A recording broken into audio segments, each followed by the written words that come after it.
Ẹ káàárọ̀, ẹ káàsán, ẹ káalẹ́ níbikíbi tẹ́ bá ti ń wò mí. Ẹ káàbọ̀ sórí channel Mummy AJTV.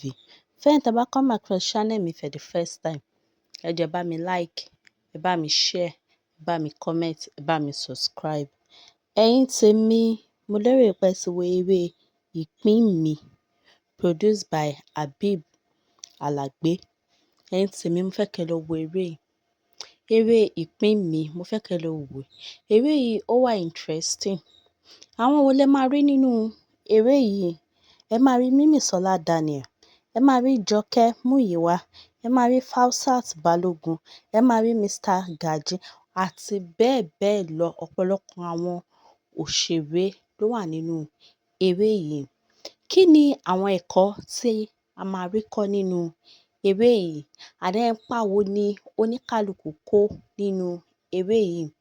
Nínú eré yìí, Habib Alagbe àti Mímísọ́lá Daniel wọ́n kó ipa ọkọ àti ìyàwó.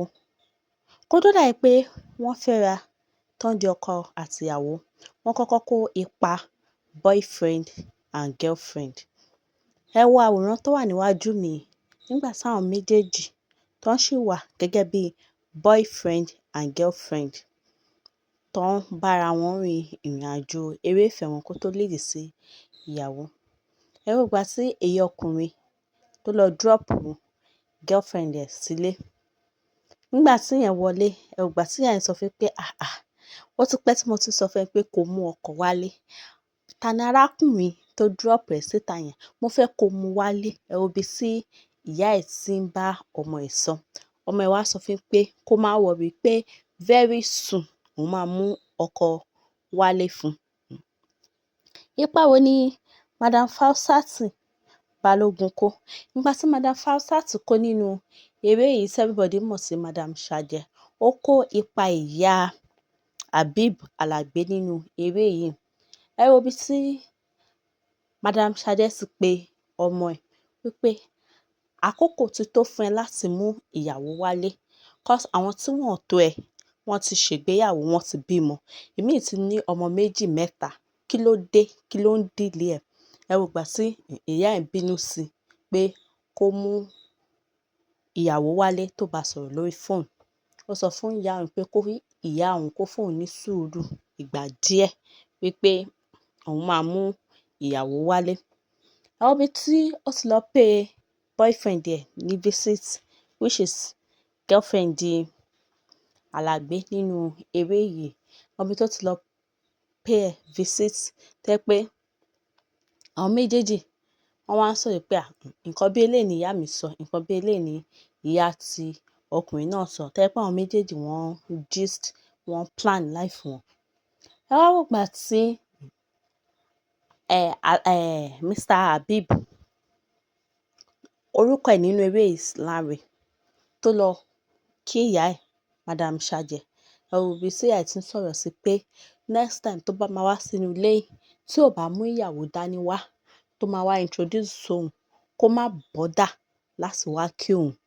Even provision tó rà wá fún ìyá ẹ̀ lóun ò fẹ́. Ẹ wo ibi tí òun àti ìyá ẹ̀ tán ti ń sọ̀rọ̀, tí ìyá ẹ̀ bínú sí, tó sọ pé òun máa kú tí ọmọ òun ò bá mú, tí ò bá gbé ìyàwó wálé láti wá introduce sí òun. Ẹ wo ibi tí ọmọ ẹ̀ tí wá propose sí girlfriend ẹ̀. Nígbà tó propose sí pé will you marry me? Ìyẹn ò sọ anything. Ẹ wo ìgbà tí ìyẹn sọ flower nù tó bínú, tó sáré bọ́ta, tó padà wálé. Ta ni ìyá ẹ̀? Ipa tí Jọkẹ́ Múyìwá kó nínú eré yìí. Ó kó ipa ìyá Adùn nínú eré yìí, which is Mímísọ́lá Daniel. Ó kó ipa ìyá ní orí ẹ̀. Ẹ wo ibi tí ìyá ẹ̀ tí wá ń bá sọ̀rọ̀ pé tó yẹ kó ti sọ òótọ́ fún boyfriend ẹ̀ láti ilẹ̀, ẹ ní issue náà tán fún kó sọ fún pé ó ti bímọ tẹ́lẹ̀, you are a single mother. Ẹ wo ibi tó ti wá sọ fún ìyá ẹ̀ pé ẹ̀rù ń ba òun láti sọ fún. Ìyá wa ní kò sí ìgbà tí ò ní sọ fún. Ẹ wá wo ìgbà tó wá padà lọ sí ọ̀dọ̀ boyfriend ẹ̀ after tó ti embarrass boyfriend ẹ̀ lójú àwọn tí boyfriend ẹ̀ ti fẹ́ propose sí o, ó wá padà wá bá a nílé pé kó jọ̀ọ́.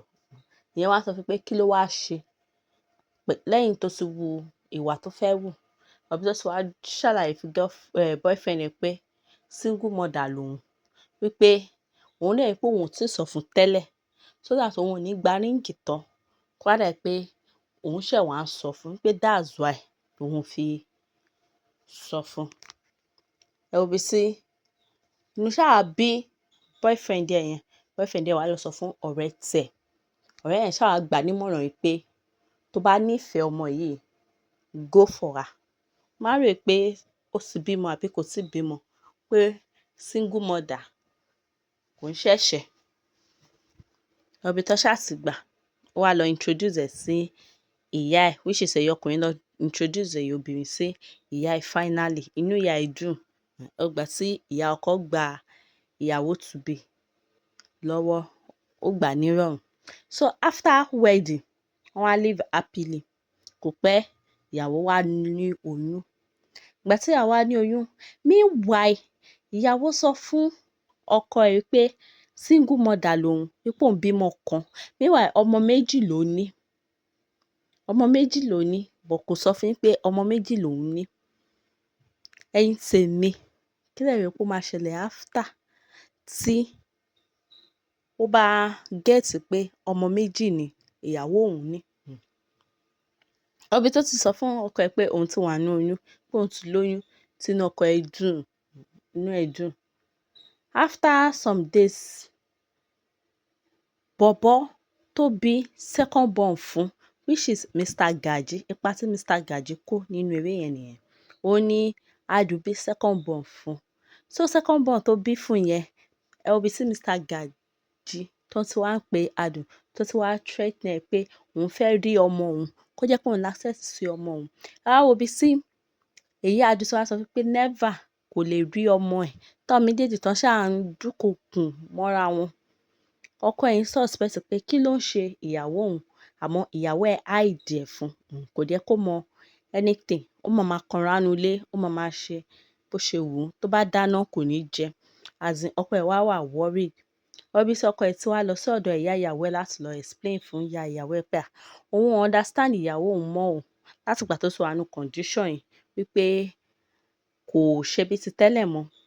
Ẹ wo ìgbà tí ìyá ìyàwó wá sọ fún pé kó fi ọkàn balẹ̀ pé condition yẹn ló cause ẹ̀, pé táwọn aláboyún ṣe máa ń ṣe nìyẹn. Láti ìgbà yẹn ọkọ ẹ̀ ṣáà monitor pé ìyàwó òun, the way tó ṣe ń ṣe òun look suspicious. So ó wá di ọjọ́ tó sùn, ọkọ wá mú phone ní ẹ̀gbẹ́ ìyàwó ẹ̀, ọ̀bí tó ti mú phone tí man yẹn ti pè, tó ti listen sí gbogbo nǹkan tí wọ́n sọ, but ọkọ ẹ̀ ò sọ anything fún. Ó wá di the following day, ó wá sọ pé ẹ wá wo Mr. Gaji.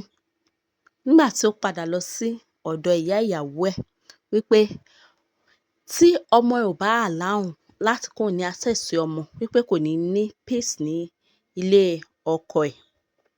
Ẹ wo bí tí ìyá ìyàwó sì ń bẹ pé kó jọ̀ọ́, kó má bínú pé ó máa ní access sí ọmọ ẹ̀.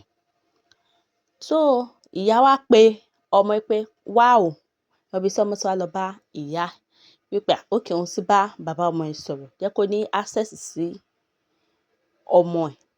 Meanwhile, nígbà tí Adu tó ń lọ sí ọ̀dọ̀ ìyá ẹ̀, ọkọ ẹ̀ Láre ó ń tẹ̀lé ẹ̀ bọ̀. Ó ń ṣọ́ tó jẹ́ pé ó ṣọ dé ọ̀dọ̀ ìyá tó bí. Ó wá listen sí gbogbo conversation wọn tó ń sọ. Nígbà tó wá délé, tó wá sọ pé baby, ìyẹn wá sọ pé ìyẹn ṣáà wá para fún un pé so ọmọ méjì ló ní, tó parọ́ fún òun pé ọmọ kan ló ní. Ẹ wo bí tí ọkọ ẹ̀ ti wá lé dànù sí ọ̀dọ̀ ìyá ẹ̀, wípé kó lọ máa gbé bẹ̀, pé oníṣekúṣe mọ̀. Ọkọ ẹ̀ ṣáà wá bínú. Ẹ̀yin tèmi, tó wá lé padà sí ọ̀dọ̀ ìyá ẹ̀ pé kó lọ máa gbé níbẹ̀. Ẹ̀yin tèmi, mo fẹ́ kẹ́ lọ wo eré ìpín mi. Eré yìí ó wà interesting. Nínú eré yìí, mo fẹ́ kẹ́ lọ wò, kẹ́ mọ nǹkan tó end Adu nínú eré yìí. Maybe ọkọ ẹ̀ gba ìyàwó ẹ̀ padà, 'Cause nígbà tó lé ìyàwó ẹ̀ yẹn padà síta, ó wà nínú oyún. Ọkọ wá accuse ẹ̀ wípé oyún tó wà nínú ẹ̀ yẹn wípé òun kọ́ ló ní oyún. Ẹ̀yin tèmi, mo fẹ́ kẹ́ lọ wo eré yìí. Mo fẹ́ kẹ́ lọ wò bóyá ó gba ìyàwó yẹn padà àbí Mr. Gaji òun náà ní access sí ọmọ tiẹ̀ padà pé bóyá òun náà ó ṣe ìṣe.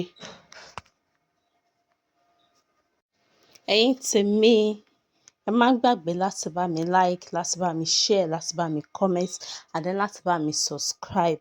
Thank you guys. See you guys in my next video. Bye.